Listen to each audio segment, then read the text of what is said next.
I didn't get too concerned about it. I resumed typing away and was once again interrupted by a sound.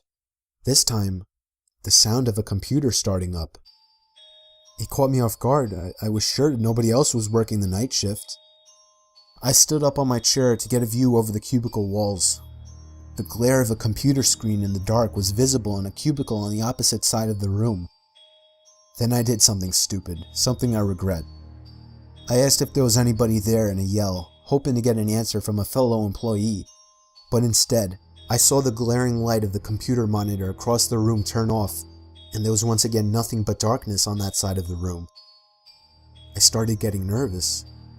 I turned off the lamp and computer screen so that I wouldn't give away my position to whoever that was.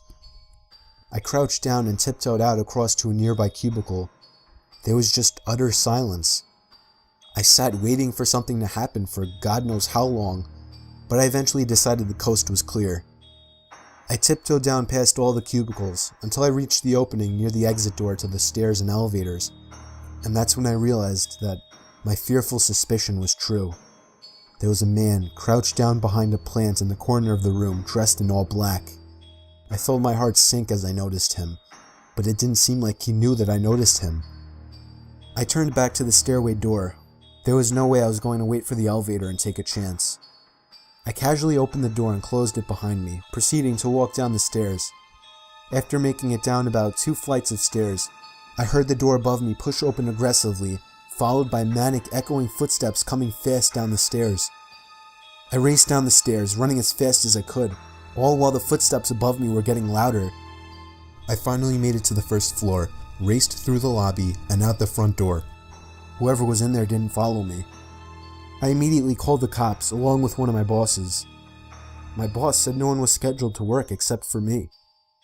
The cops scanned the place from top to bottom. There was no one in there. I couldn't help them out with any description other than he was wearing all black.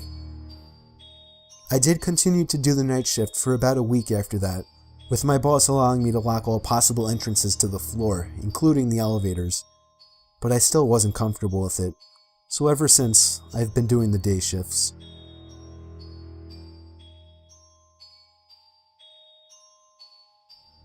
It was 4 a.m. on a Saturday night. I woke up to my stomach rumbling, and nothing is worse than trying to sleep on an empty stomach.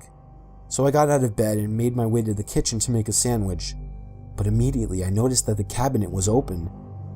I'm always super obsessive over closing everything I open, so I couldn't believe that I had done that.